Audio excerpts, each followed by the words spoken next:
ஆண்டவர் எழுந்தருள்வார், மாட்சிமிகு மன்னர் இவரே. ஆண்டவர் எழுந்தருள்வார், மாட்சிமிகு மன்னர் இவரே. மண்ணுலகும் அதில் நிறைந்துள்ள அனைத்தும் ஆண்டவருடையவை, நிலவுலகும் அதில் வாழ்வனவும் அவருக்கே சொந்தம். ஏனெனில் அவரே கடல்கள் மீது அதற்கு அடித்தளமிட்டார், ஆறுகள் மீது அதை நிலைநாட்டினவரும் அவரே.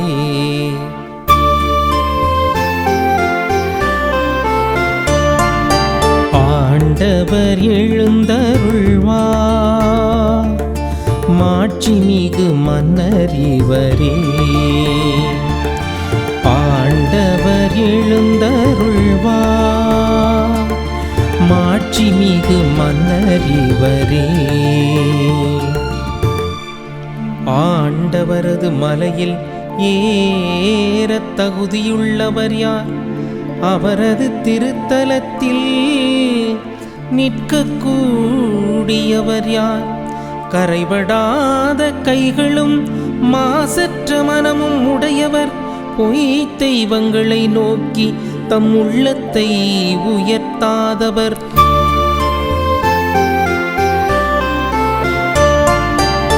ஆண்டவர் எழுந்தருள்வார், மாட்சிமிகு மன்னர் இவரே. ஆண்டவர் எழுந்தருள்வார், மாட்சிமிகு மன்னர் இவரே.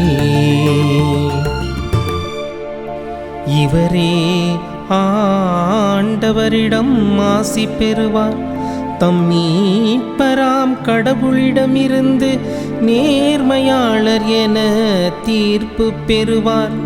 அவரை நாடுவோரின் தலைமுறையினர் இவர்களே, யாக்கோபின் கடவுளது முகத்தை தேடுவோர் இவர்களே.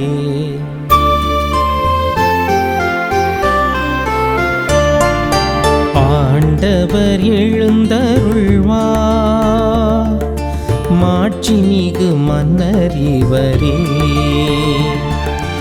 ஆண்டவர் எழுந்தருள்வார், மாட்சிமிகு மன்னர் இவரே. இறைமகன் இயேசு கிறிஸ்துவில் பிரியமுள்ள அன்பு சகோதரிகளே சகோதரர்களே, உங்கள் அனைவருக்கும் நம் ஆண்டவராக இயேசு கிறிஸ்துவின் அற்புத நாமத்திலே வாழ்த்துக்களையும் வணக்கங்களையும் தெரிவித்துக் கொள்கின்றேன்.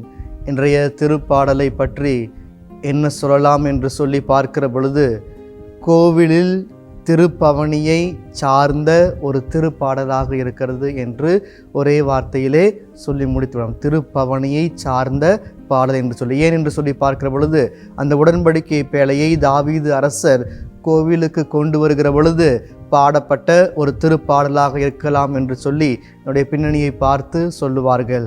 அந்த அளவிற்கு ஒரு முக்கியத்துவம் வாய்ந்த ஒரு திருப்பாடலாக இருக்கிறது.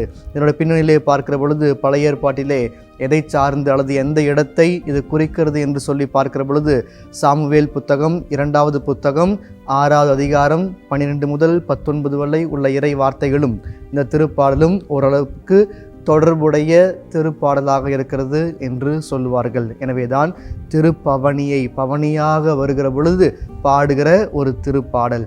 அதிலும் சிறப்பாக ஒரு சில வார்த்தைகளை தியானிக்க அழைப்பு கொடுக்கிறேன். அதில் முக்கியமாக கோவிலுக்கு ஏறி செல்லுதல், அவருடைய வாயில் படிகளை திறக்கப்படல் என்று சொல்லி பார்க்கிற பொழுது, அந்த கோவிலுக்கு ஏன் வர வேண்டும், அவருடைய வாயில் படிகள் ஏறி வருகிற பொழுது அதனுடைய வாயில் நிலை எதற்கு திறந்திருக்க வேண்டும், நாம் உள்ளே சென்று யாரை சந்திக்க இருக்கிறோம் என்பதை இது தெளிவாக சுட்டி காட்டுகிற திருப்பாடலாக இருக்கிறது. அப்படி அவர்கள் திறக்கப்பட்ட வாயில் வழியாக உள்ளே செல்கிற பொழுது அங்கே யாரை பார்க்கிறார்கள் என்று சொன்னால், படைப்பு என்று சொல்லி அந்த ஒரே ஒரு வார்த்தை, படைத்தவரை பார்க்கிறார்கள். அங்கே படைத்தவருடைய பிரசன்னத்தை முழுமையாக உணர்ந்து கொள்ளக்கூடிய ஒரு இடமாக அந்த திருக்கோவில் அல்லது அந்த திருப்பவனியானது இடம்பெறுகிறது என்பதை இது தெளிவாக சுட்டி காட்டுகிறது. ஏன் அந்த படைப்பு என்று சொல்லி பார்க்கிற பொழுது, ஆண்டவருக்கு அனைத்தும் சொந்தம், ஆண்டவர் அனைத்திற்கும் அடிப்படையாக இருக்கிறார் என்பதையே இந்த திருப்பாடலின் ஆசிரியர் தெளிவாக சுட்டி காட்டுகிறார். அந்த படைப்பு என்கிற ஒரே வார்த்தையிலே இத்தனை அர்த்தங்கள் அடங்கி இருக்கிறது என்பதை நாம் என்றைக்கும் மறந்துவிடக்கூடாது. இரண்டாவதாக, அப்படி படைக்கப்பட்டவை யாருக்கு உரியதா என்று சொல்லி பார்க்கிற பொழுது அந்த இஸ்ரேல் ஜனங்களுக்கு உரியதாக இருக்கிறது. அப்படி அந்த இஸ்ரேல் ஜனங்கள் படைத்தவரை பார்க்கிற பொழுது ஒரு சில காரியங்களை எல்லாம் பின்னணியாக அவர்கள் சொன்னார்கள். ஏன் என்று சொல்லி பார்க்கிற பொழுது, இந்த கடல்கள் மீது அதை நிலைநாட்டினார் என்று சொல்லி அந்த இஸ்ரேல் மக்கள் சொல்லுவார்கள். அப்படி இன்றைய நாளிலே இந்த திருப்பாடல் மிக அருமையாக சொல்கிறது, உலகின் கீழ்கடலில் தூண்களால் தாங்கி பிடிக்கிறது, நிலமானது தூண்களால் தாங்கி பிடிக்கப்பட்டிருக்கிறது என்று சொல்லி அந்த இஸ்ரேல் ஜனங்கள் நம்பினார்கள். கீழ்கடல், கடல் என்று சொல்லவில்லை, கீழ்கடலிலே எந்த அளவிற்கு அடியாழம் இருக்கிறதோ, நாம் சென்று பார்க்க முடியாத, இன்றைய வரைக்கும் அறிவிலால் கூட செல்ல முடியாத ஒரு இடமாக இருக்கிறது. அந்த இடத்திலே தூண்களை அமைத்து ஆண்டவர் பாதுகாக்கிறார் என்று சொல்லி இந்த இஸ்ரேல் ஜனங்கள் நம்பினார்கள். ஆம், அப்படி கீழ்கடலிலிருந்து அவர்கள் மேலே எழுப்பி வருகிற இடம் சீயோன் மலையாக இருக்கிறது. ஏன் அந்த உயரத்திற்கு, அடிப்பாதாளத்திலிருந்து உயரத்திற்கு அவர்கள் செல்ல வேண்டும் என்று சொல்லி பார்க்கிற பொழுது, உடன்படிக்கை பேழை உறைவிடம் அதுதான். ஆண்டவருடைய பிரசன்னம் அங்கு இருப்பதாக அந்த இஸ்ரேல் ஜனங்கள் நம்பினார்கள். எனவேதான் அந்த சீயோன் மலைக்கு அவ்வளவு முக்கியத்துவம் கொடுக்கிறார்கள். அந்த உடன்படிக்கை பேழை பாதுகாக்கப்பட்டது. அந்த உடன்படிக்கை ஆண்டவருடைய பிரசன்னத்தை சந்திக்க, ஆண்டவரை முகமுகமாய் தரிசிக்க, ஆண்டவரோடு பேச அவர்கள் ஏறி சென்ற இடம் மலைகளாக இருக்கிறது. எனவேதான் அது சீயோன் மலைக்கு அவ்வளவு முக்கியத்துவம் கொடுக்கப்படுகிறது. அப்படி அவர்கள் அந்த உறைவிடத்திற்கு முக்கியத்துவம் கொடுக்க காரணம் ஆண்டவருடைய பிரசன்னம். எல்லா இடத்திலும் நம்ம ஆண்டவருடைய பிரசன்னத்தை பார்க்கலாம்.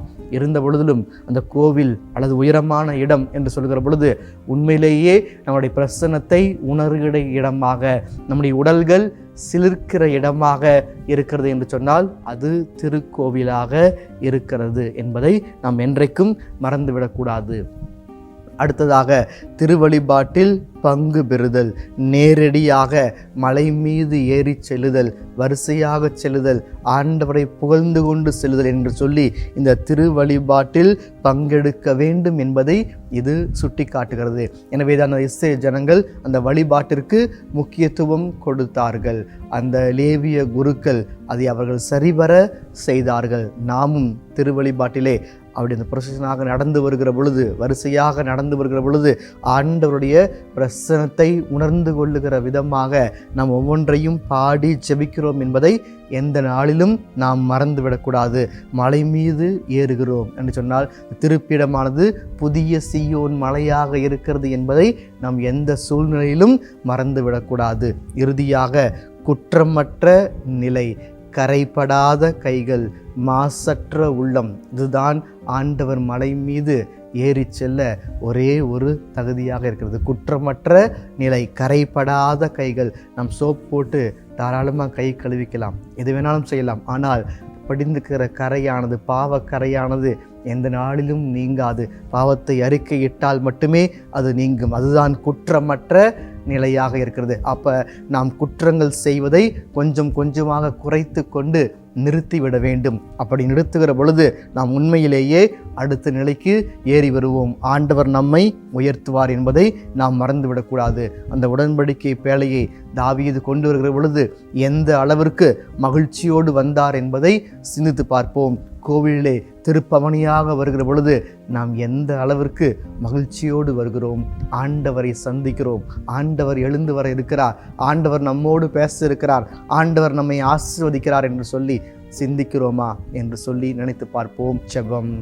எங்களை எந்நாளும் அன்பாய் காத்து நேசித்து வழிநடத்தி வந்து கொண்டிருக்கிற எங்கள் அன்பின் பரலோக பிதாவே, இதோ இந்த காலை வேளையிலே உம்மை போற்றுகிறோம், புகழ்கின்றோம், ஆராதிக்கிறோம், நன்றி செலுத்துகிறோம். இதோ நாங்கள் உம்முடைய திருக்கோவிலுடைய வாயில் படிகளை மிதித்து திறக்கப்பட்ட கதவுகள் வழியாக நாங்கள் உள்ளே வந்து உம்முடைய பிரசன்னத்தை உணர்கிற பொழுது எங்கள் உடல் முழுவதுமாக அந்த பிரசன்னம் நிறைந்திருப்பதாக, இந்த நாள் முழுவதுமாக உம்முடைய பிரசன்னத்திலே நாங்கள் வாழ்கிற மக்களாக வாழ்கிற ஆற்றலை பொழிந்து ஆசீர்வதித்து வழிநடத்துவீராக. எங்கள் ஜெபம் கேளும் ஜீவனுள்ள நல்ல பிதாவே, ஆமென்.